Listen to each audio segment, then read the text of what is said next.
Welcome to the Marriage and Motherhood Podcast. I'm your host, Michelle Perda.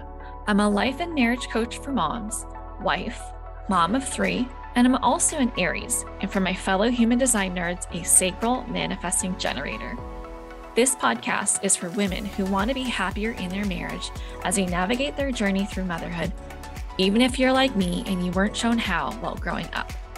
Inside, we're going to be talking about breaking generational cycles when it comes to how to handle conflict in healthy ways, redefining motherhood your way, and prioritizing your well-being, because here, we believe that women don't have to sacrifice their happiness to be a great mom. And a quick note to mamas listening with kids around, you may want to pop your earbuds in because nothing is left unsaid on this show, which means there may be times where something I say isn't meant for little ears. Are you ready? Let's dive in. Hello, and welcome back to another episode of the Marriage and Motherhood Podcast. Today's a special episode because we have a guest today.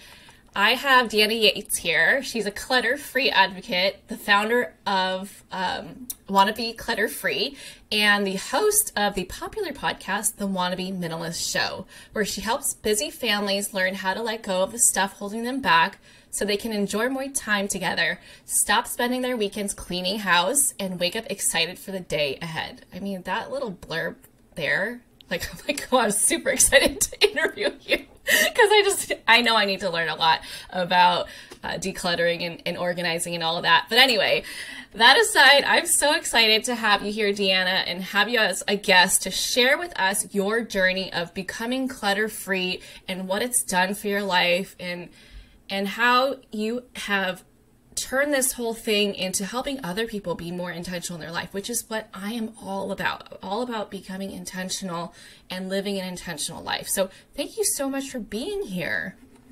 Thank you so much for having me. I am thrilled to be here. So, Deanna, can you share with us where you live, how old your kid is? I think you have one, right? And what you do? Yes.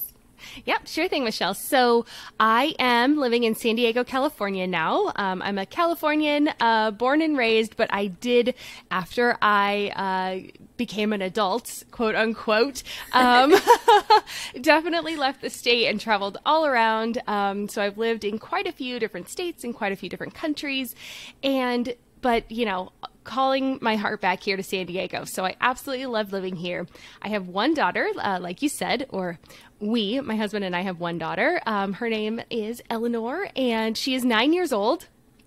And so she was actually born in Colorado. She's lived in Chicago. We traveled the world with her as well. And so now she is starting up at a new school this year. And so I think she's a little nervous about that.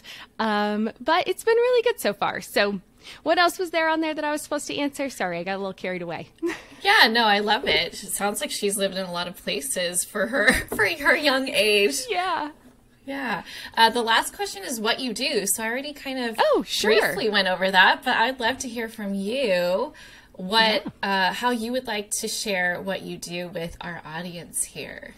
Yeah. So my whole mission and passion in life is to help other people just let go of that stuff that's holding them back. And that usually is physical stuff. It's kind of where people start, because that I think is the easiest for us to let go. We see it all the time. It's, some things have emotional attachment, some don't. So if we can get our home environments in order, it definitely helps us with the other types of clutter and stuff, which are like emotional clutter. It's stuff that we kind of bury within ourselves, and then, those relationships too. So I really believe that the world will be a happier place if we have happier people in it. And by not holding on to this stuff, just all this crud that we just drag around with us, it really helps us to be those happier people, to live our true and full authentic lives. And my show is called Wannabe Minimalist just because I'm more of a wannabe. I am definitely not, I have white walls now, but they are not stark. So if you see this video, you'll see I have a gallery wall behind us. And so, it's definitely not this extreme, right? I am not an extreme minimalist. And so I'm more of a wannabe. Like, I want you to have the stuff that you love, but let go of the stuff that you or your family don't care about so that you can go live that full life. You don't have to clean, spend all day Saturday cleaning. You don't have to, be embarrassed if somebody wants to come over last minute. You get those last minute invites, or your child's like, hey, so-and-so wants to come over after school.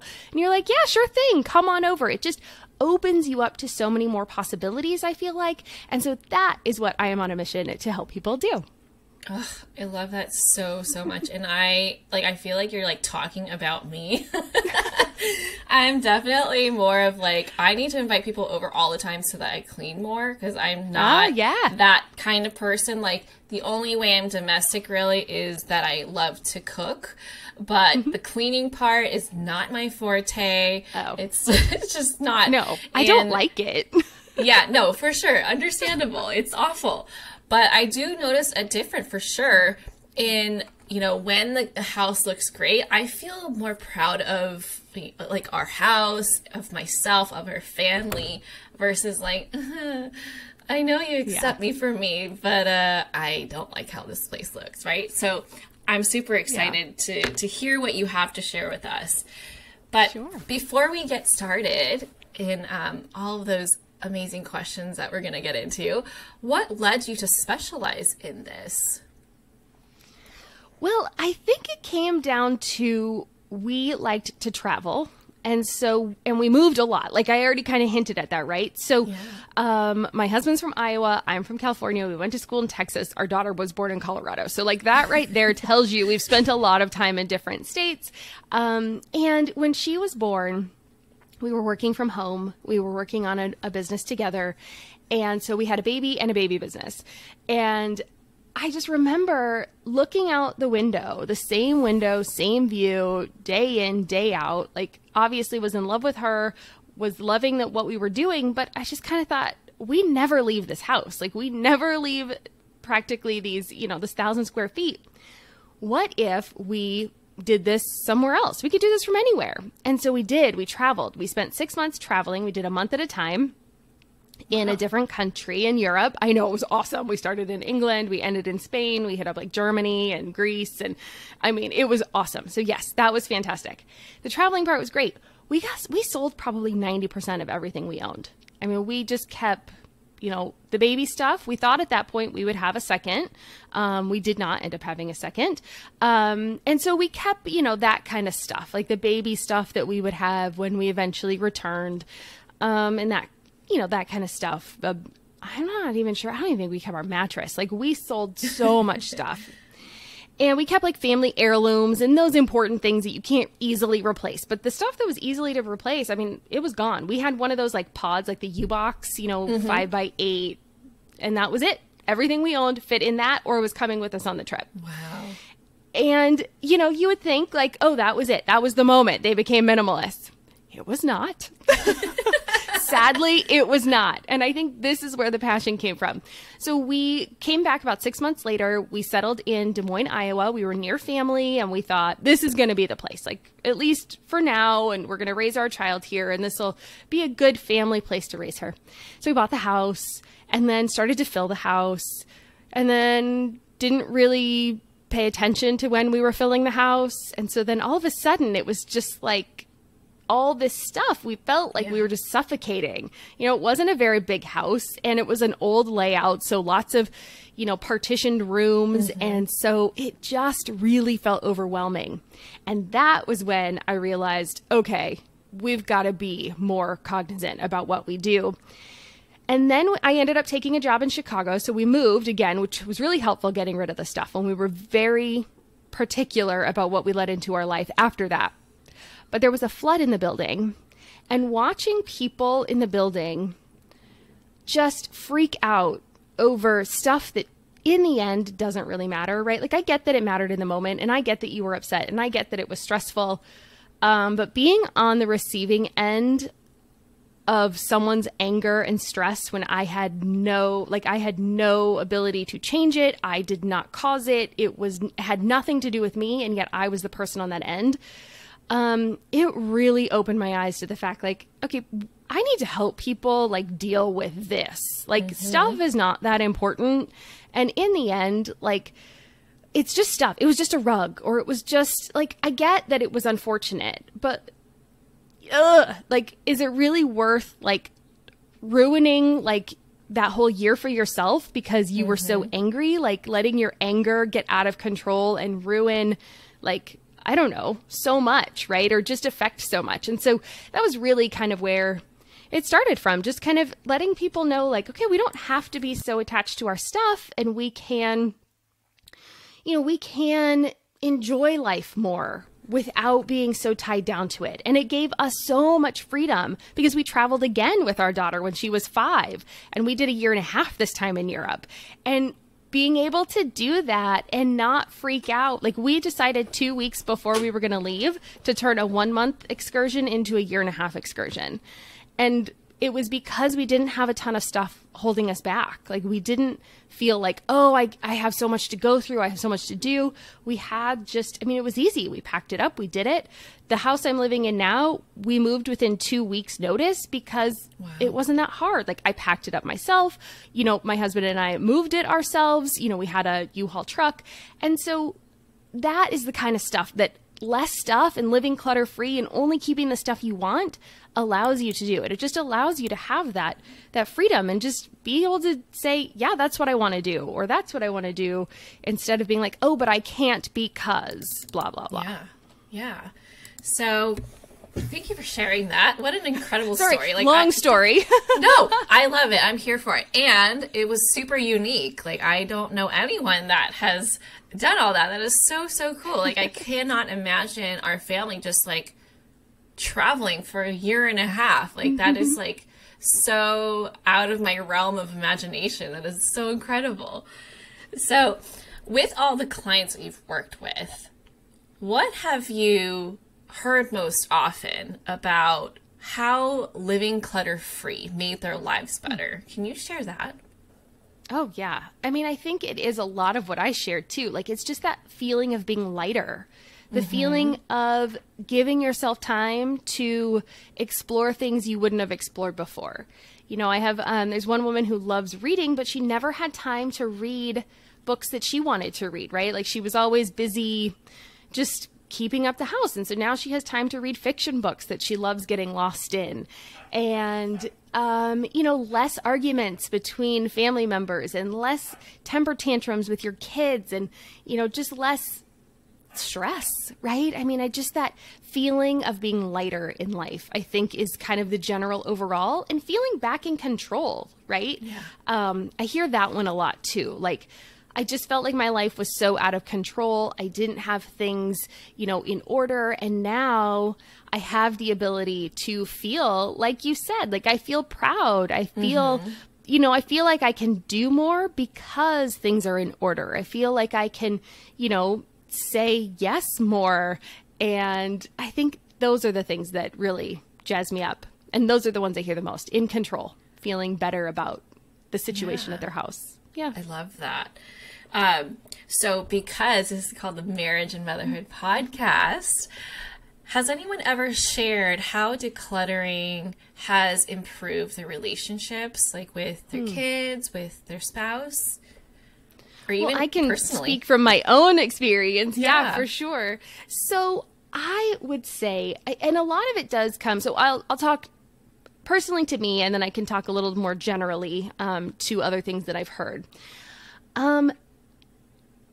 I grew up in a pretty traditional house, and I think my husband did as well.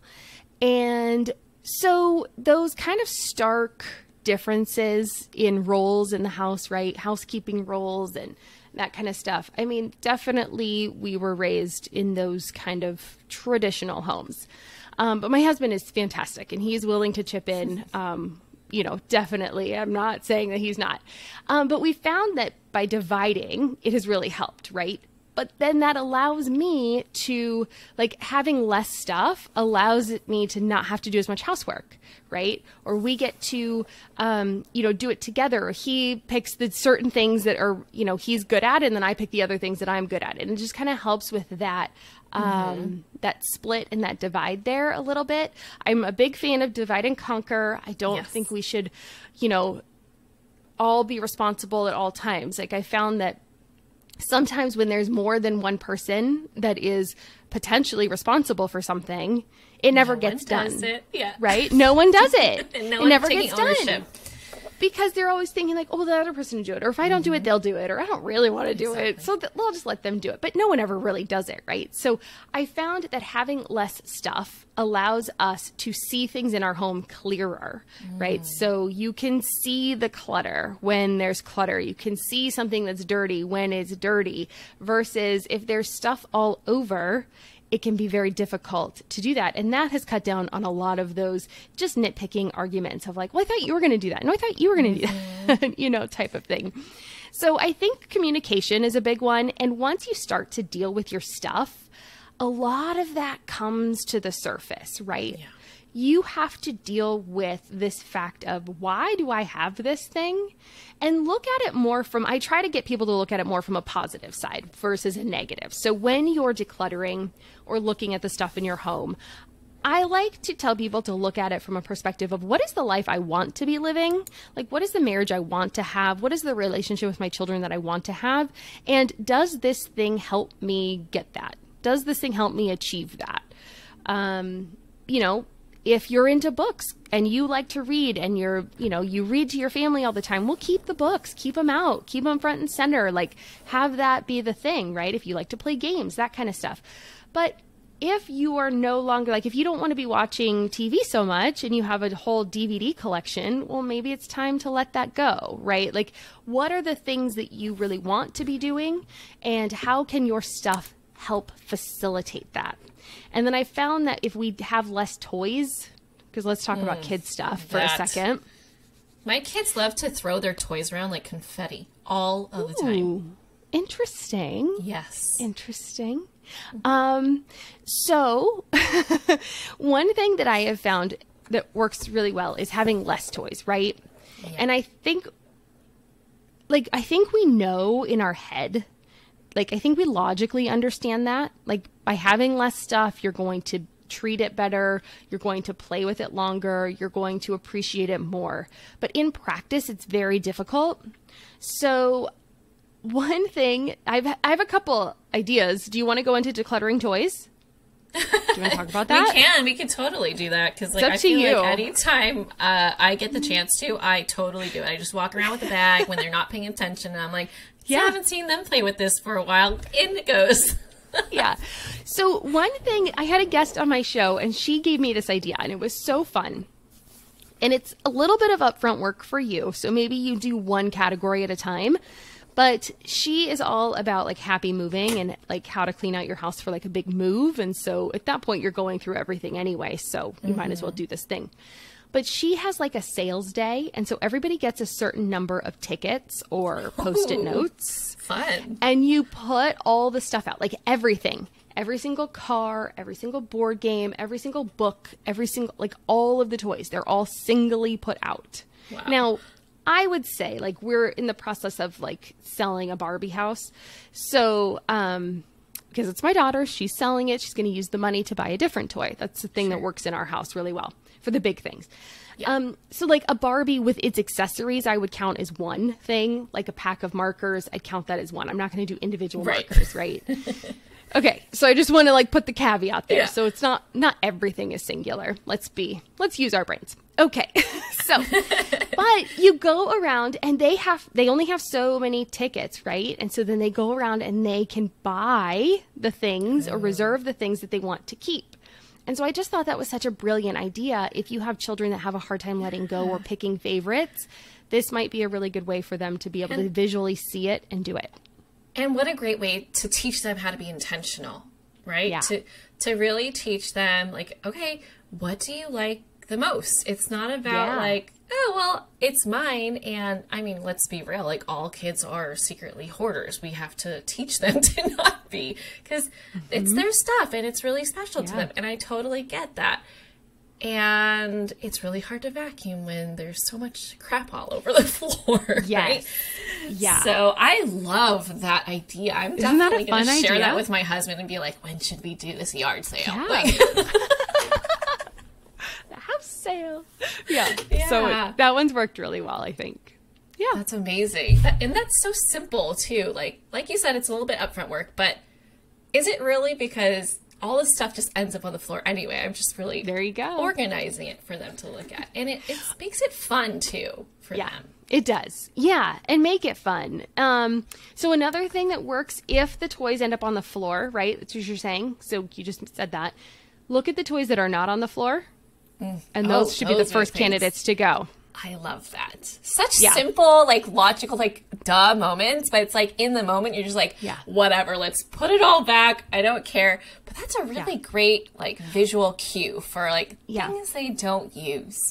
They're obviously not playing with it. Yeah. So pull those first. And then if you're not like, if you don't want to be like crazy and like get rid of it like immediately and you want to give them a chance to ask for it back, just box it up and then see if they ask for it or see if they even notice it's gone. Then it gives you a little bit of leeway. I know sometimes people are like, well, I just chucked it. And I'm like, oh, but like how would you feel if someone just came in your closet and said, I didn't see you wear that for a year. Exactly. Bye-bye. So how long of a grace period would you allot for?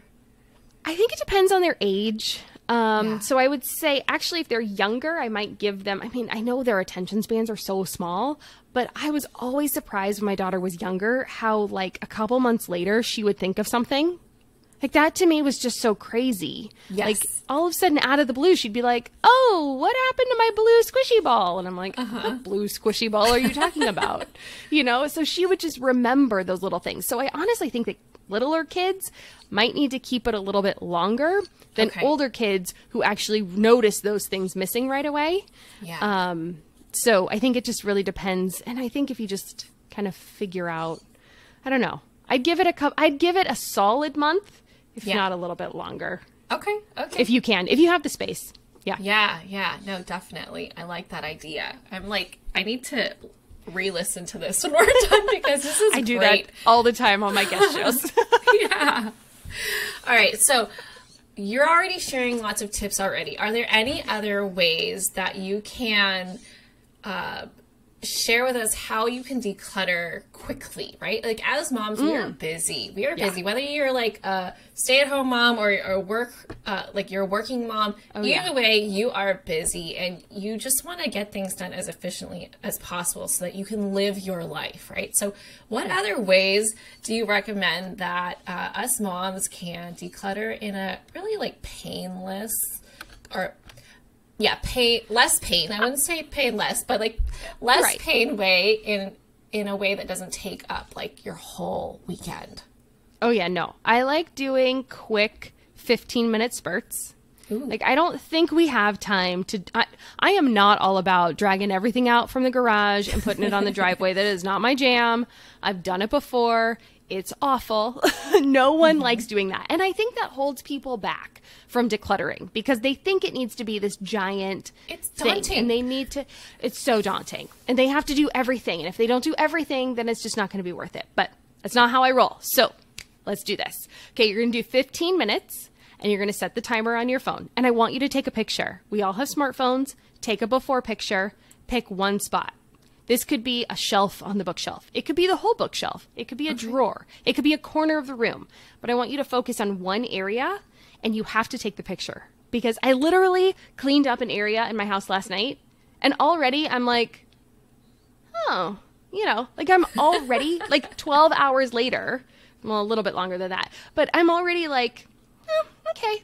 Like it's amazing how fast our brains just adjust to the new thing. Yeah, so I want you to take the picture so that you know what it looked like before you started because you are actually going to make progress. Okay. That PSA out of the way. No, I like that you said that because a lot of times I'll clean and I'll be like, I feel like it looks like I did nothing. But my husband, thankfully, will be like, no, you definitely made a difference. I'm like, oh, thank goodness. Thank you, honey. Yeah.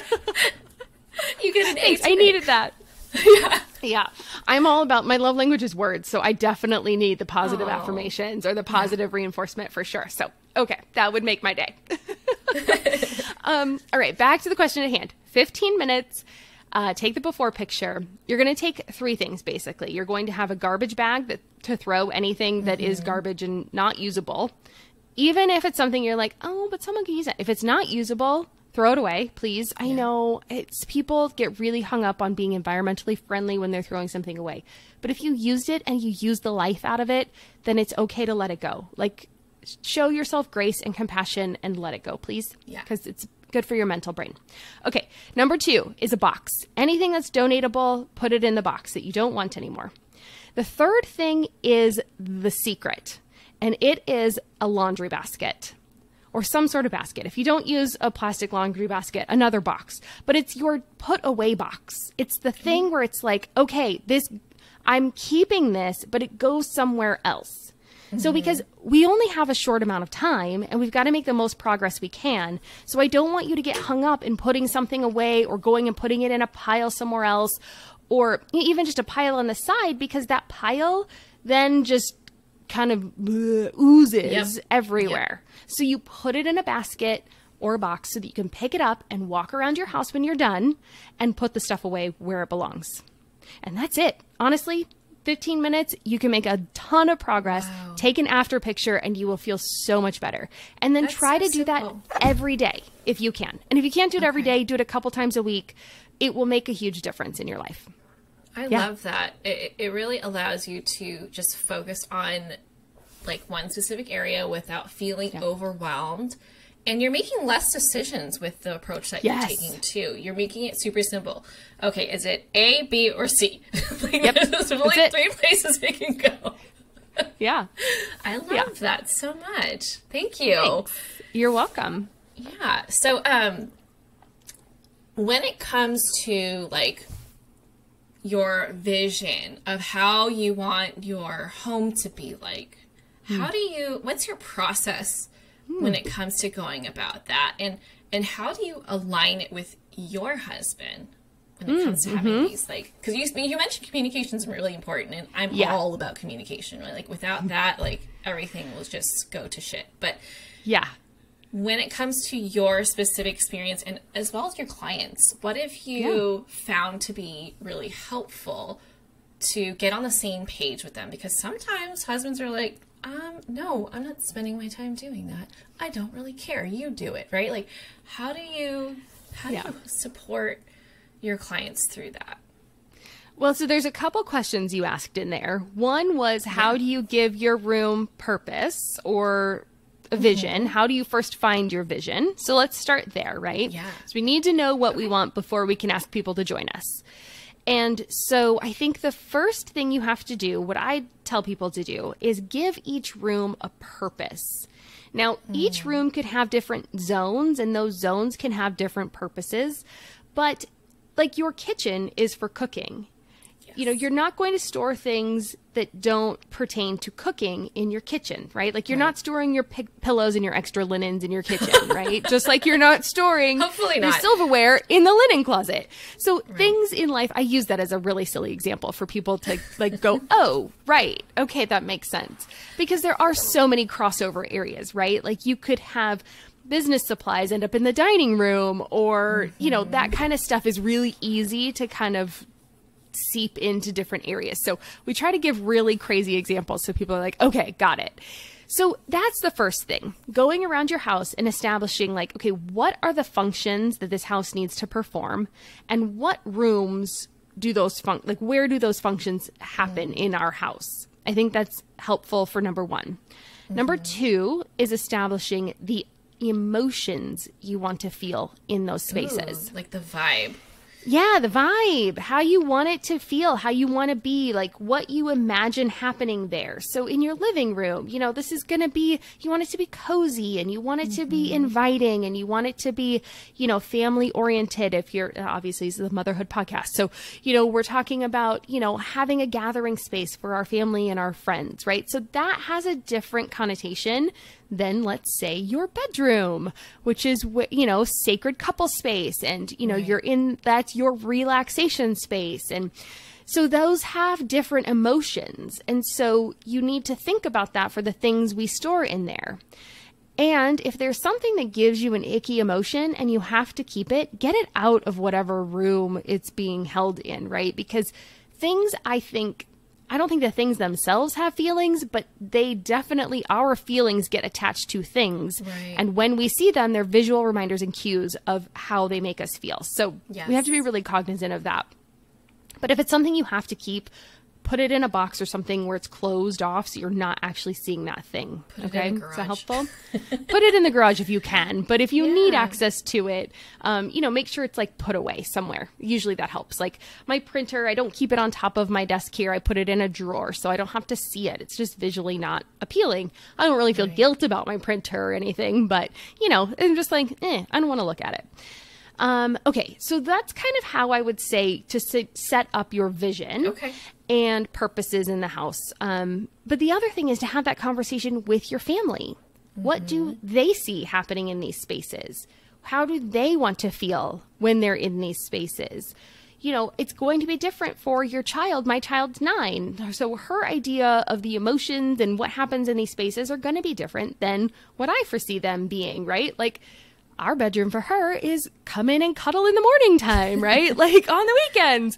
A little bit different than my vision for the space. But they both have to live there together. So there is a harmony that has to happen because it is the home for everyone that lives there. And so just like you wouldn't expect, to have to live, like you wouldn't want only one person to dictate what happens in your life, right? Same with your house. Like one person doesn't get the say unless the other person in the house is like, I really don't care. I just want you to do something with it, right? So there are some people that will just completely let go of their responsibility on the stuff and then you have free reign. Most people are not like that. So really it is it's a compromise. And so I think that's all marriage, right? Like, that's nothing new. One big compromise. Yeah, one big compromise of having to learn and grow with another human, and hopefully you guys learn and grow in the same direction. So, yeah. Yeah, I love that. So, what kinds of conversations do you suggest starting with when it comes to getting your partner on board? You have to start with your why. Like, why are you coming at this now? Like, what is happening right now that this is becoming important to you? And maybe it's, look, I was late on the bill last month, so I need to figure out a way for me to be more organized so I'm not late on the bill next month. Like, can you help me figure out a way to organize our papers? Or, it's really hard for us to get out the door in the morning to get to school.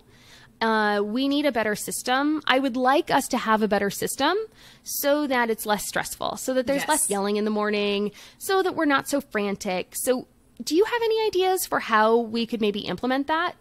Like, I think looking at something, whatever that specific thing is that was causing you problems, and then addressing it from that perspective is really going to get you a lot farther than, oh, this place is such a mess, I can't think, right? Obviously.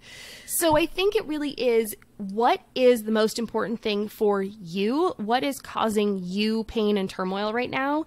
And then just expressing that feeling of like, I'm a little stressed out and I need a little help. And this is not a judgment against you. Like, we are a team. I would love some help figuring out how we can make this problem better. And then if it is maybe a general kind of like the house is a little bit messy and you really want some help cleaning it up, a couple things we can talk about. We'll talk about the strategy that we do every night in a second. But it is also like, hey, like you were saying before at the very beginning of this, Michelle, when you said, when the house is clean, I feel proud, right? Mm-hmm. So it's kind of that same thing. Like, hey, for better or worse, like, we don't have to get into like gender roles here or family roles, but like, I feel like I am the one that the reflection of our house, like how our house looks, reflects on me, right? I just feel that. That's just how I feel. Whether it's right or wrong, I feel like that's how society puts it. So I would love help feeling good about myself. And you're my spouse and you're my children. Can you help me put this together so that mommy feels good when we go out into the world, so that mommy can be a better human. Mommy can be a better mommy. It will help me feel better if we can clean up our toys and if we have a place for things. So that's the other thing. Kids at school have a place for everything, right? Yes. Everything's labeled, everything has a place. So if we can do that and help by demonstrating where things go, that will make a big difference in your house. Like the cars go in this bucket, the clothes, dirty clothes go in this hamper, all the different places where things go. Legos go in this bin, and the Barbies go. The Barbies don't have to be set up in their house, but if they could just make it into the door, that'd be great. Just make it into the house, yes. Right? Like it doesn't have to be perfect. It's not some like crazy system that we're setting up, but we're just setting those base expectations and then helping them do it and making sure that we are modeling that behavior too. Yes. Again, we cannot ask something of someone else that we are not willing to do ourselves. Like, so if we're not putting our stuff away, how can we expect our children to put their stuff away? If we put stuff down on the first surface, our husbands are going to put stuff down on the first surface. Like, we need to make sure that we are living our own advice and the things we want to happen in our life before we can ask those other people to do it too. So I always suggest people start decluttering with their own stuff. But then you feel like, then you understand what it's like to have to go through your stuff. And it makes it easier for you to say like, okay, I know, I get it. I just did that. It was really hard to let go of that dress that I've been holding on to for 6 years, but I'm never going to fit into it again. So, I let it go. It's all right, type of a thing. Yeah. And the one thing we do every night that's super helpful is a family power tidy. So it takes us 5 minutes. It could be 5, 10, could even be up to 15, but it's just something you do as a family. Make it fun. Pick some fun music. Maybe someone gets to choose the music. Maybe you do something silly one night and you say like, this was another guest I had on the show recently. So this was a good one. She talked about being silly when you do stuff like, can you put all your toys away with your tongue sticking out? Can you, what if you just, what if you had one hand tied behind your back and you only had one hand? How fast could you do it? Or what if we did it in rainbow color? Okay, let's do all the red things first and now I'll find all the blue things. I think that works really well with young children. And I mean, heck, why not go put your things around the house with your tongue sticking out? Might be kind of fun. So anyway, try to make it a game, but we do 5 minutes. And so it's before we get to, like after dinner, but before we get to have dessert or watch a show or something. And we each have to just, exactly. You need a reward. Yeah. You need some sort of prize at the end, to carrot to dangle in front to get people to do it. And so one of us will clean up the kitchen, and then one of us adults, and then our daughter and then the other adult will go around the house and tidy it up, right? Just pick up the stuff that's out of order, put it away, spend 5 minutes. It doesn't even have to be that much, but everybody's chipping in and everybody's doing it together. So you're all a team and you're all on the same page. Yes. And it just makes it a lot more fun. Oh, I love that. And it's amazing how much you can get done in 5 minutes, because it's so easy to just be like, you look around, you're like, it's too much, forget it. I'm going to value my energy, and I'm just going to go ignore it and do whatever I want to do. Yeah. And for those listening, I urge you to re-listen to the last several minutes that Deanna was talking, because there's so many things for you to take away just in how she communicates, like her breakdown of how to communicate with your spouse. Like, she was basically sharing everything that I teach you. Okay. There was so much, like, I can't even, like, I'm gonna have to listen back to like tell you exactly the different aspects of healthy, conscious communication that she practices with her husband. And also, if you're overwhelmed, right, start allowing your kids to pull their weight more. Okay. You are likely, if you are overwhelmed and burned out, you are likely doing way more than you need to, and you are not allowing your kids to have that confidence and build up that sense of responsibility that they need when they're older. It all starts at a young age. So however old they are, start now. Have them have something to be responsible over so that they can feel proud that they finished something, that they are contributing towards the family. And like Deanna said, you're working as a team, and it feels good as a family unit when you have a common goal that you're working towards. But anyway, I just wanted to throw that in there because I thought that was amazing. Well, thanks. All right. So let us know, for those who have loved this episode, Deanna, where can people find you, and And what do you have going on? Like, how can people work with you? Sure. So I'm on all the socials as Wannabe Clutter-free. So it's WANNABE. Clutter-free. And my podcast is Wannabe Minimalist. Then the website's wannabeclutterfree.com. And so, yeah, that's everywhere. You'll find me there. And I've got a bunch of freebies on my website. I think right now I have a power purge, so it helps you declutter 100 items really fast.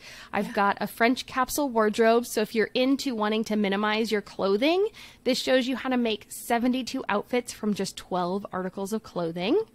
Like complete outfits, like that you would actually like be happy going out in, like not loungy clothes, like, yeah, like you can go and like, you can be comfortable, but still look a little stylish.